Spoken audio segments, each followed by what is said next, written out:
Good morning, Year 10. Hope you're all well. Just going to finish the Algebra 5 chapter in the textbook.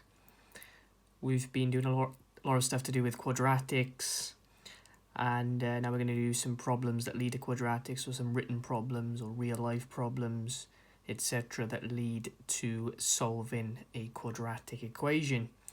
So pretty much we're going to have to construct and solve quadratics from some written problems.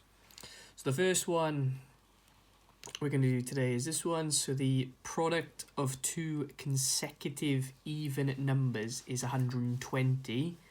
What are the numbers? Now, unfortunately, you can't just state the answers for this. Obviously you could use trial and error and work out what two even numbers times together to give you 120 and write those down. But in an exam, they would insist on you using an algebraic method, and if you just write down the answer, even if it's correct, you get 0 marks. So we have to introduce algebra at some point. So I'm just going to highlight some important things. So the operation is product, consecutive even numbers, and 120. Those are the key words, and that's going to allow us to pretty much write the equation or generate an equation. So how can you write down two consecutive even numbers using algebra? Well, if x is the first even number, what would be the next one, the consecutive one? Because they mean even numbers are next door to each other. How would you get the next even number? Well, that would be x plus 2. X plus 1, you'd get the next odd number. X plus 2, you get the next even number. So these would be consecutive even numbers.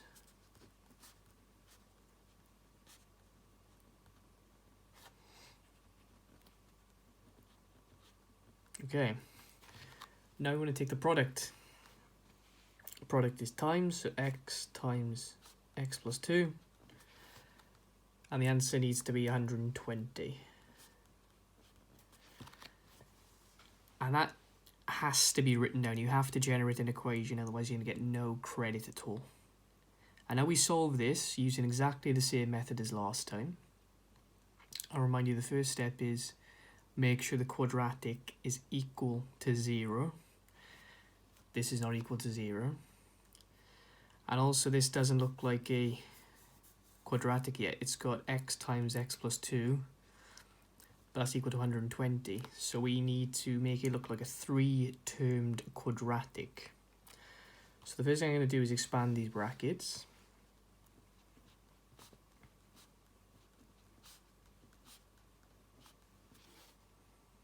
And the second thing I'm going to do is make it equal to 0.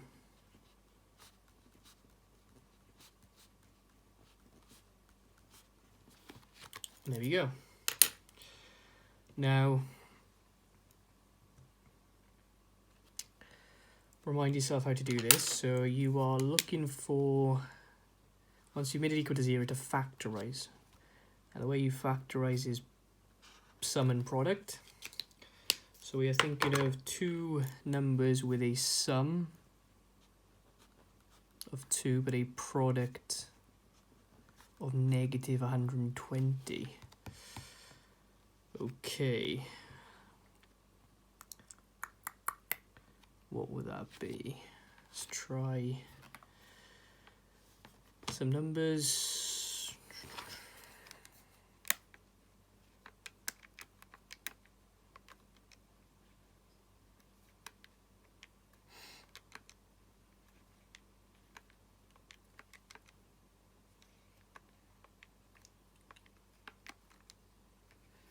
I'm just typing some numbers in, trying to get the right ones. Ah, okay, it's the easy one. We have two numbers have to be different signs, so 12 and minus 10 would work for this one. they definitely times together to give you negative 120, and they add together to give you 2. So now we split that middle term up into a 12x minus 10x minus 120. Then we split it in half and factorize both halves. X brackets x plus 12 minus, what's common between these, 10 brackets x plus 12. Both of these brackets need to be identical, otherwise I've done it wrong. And that's also the second bracket. And then the rest of it is the first bracket, x minus 10. And that is the factorizing done. And now you solve. Needs to be equal to 0. Remember the logic, if you've got two numbers which times together and the answer is 0, then I'm going to do this up there. Either x minus 10 is equal to 0, or x plus 12 is equal to 0, to give you two equations to solve. First one is x equals 10, and then the second one is x is equal to negative 12. Now let's just double check to see if we've answered the question. The question was, the product of the two consecutive even numbers is 120. What are the numbers? Now, what this has given us is two possible answers. An even number of 10, and the consecutive number, that would be 10 plus 2. So it would be 10 and 10 plus 2, which is 12. Those definitely times together to give you 120, and they are consecutive. But then this gives us another option, minus 12 and minus 12 plus 2, which would be minus 12 and minus 10. And in fact, there are two answers. So you got these consecutive even numbers and these consecutive even numbers, and both of those would work. And that would be the only way to get full marks in this question. Right, next one. We have the length of a rectangle is 3 meters more than the width. If the area is 28 meters squared, find the length and width of the rectangle. And again, if you just use trial and error and somehow you manage to guess the right answer, and you don't use an algebraic method, you get 0 on this, even if you get the right numbers itself. It's a bit annoying, but it is the way it is. So we're going to move on to this one. So we've got a rectangle.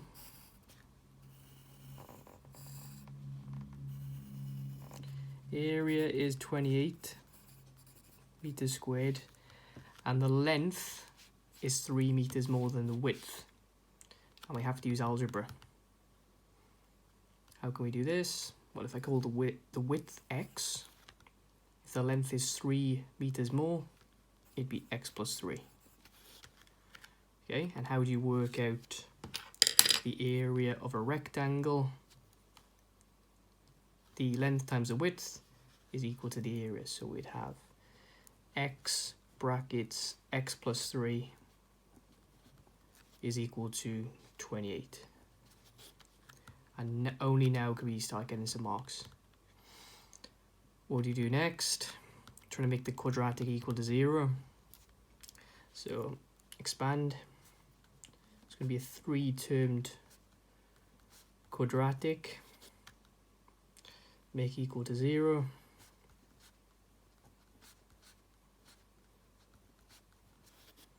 And there we go. Next step, you are looking for a product of negative 120 and a sum of 3. So two numbers which add together to give you 3, but times together to give you negative 28. Because the product is negative, they have to be different signs. So you think of the numbers which times together to give you 28, like 2 and 14 and so on. But the only pair that works would be 7 and -4. And then you split that middle term up.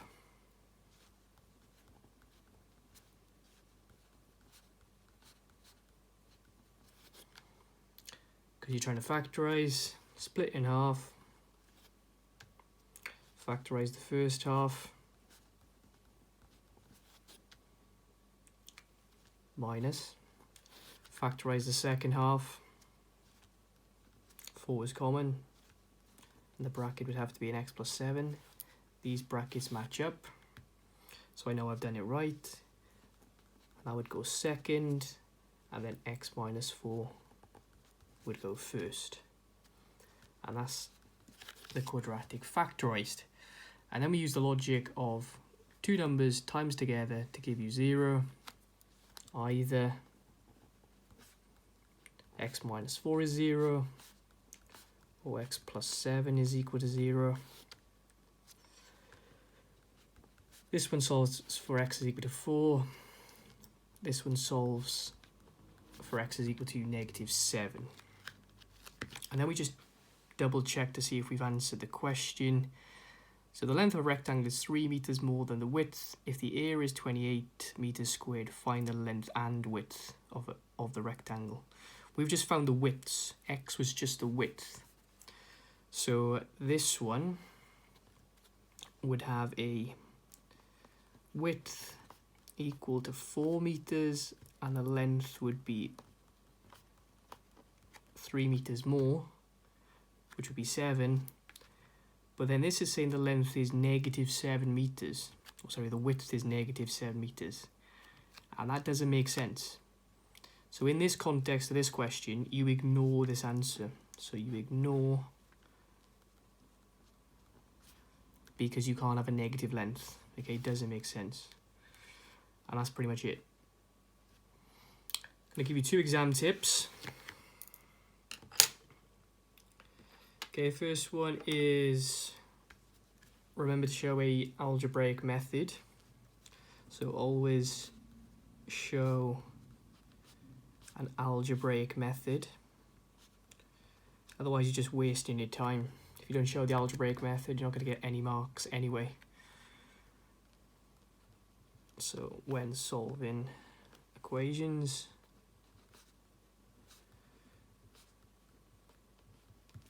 and yeah, we've done previously that quadratics most of the time give you 2 answers, and you can have negative answers, you can have positive answers, but when you've got problems which come with a context like lengths, as we've just done, you have to check to see if your answer makes sense in the context of the question. Okay, so check to see if your answer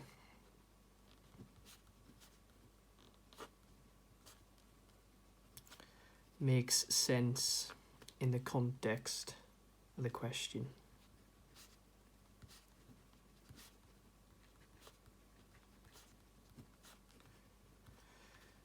One of the most common ones is like the one I've just done, you can't have a negative length.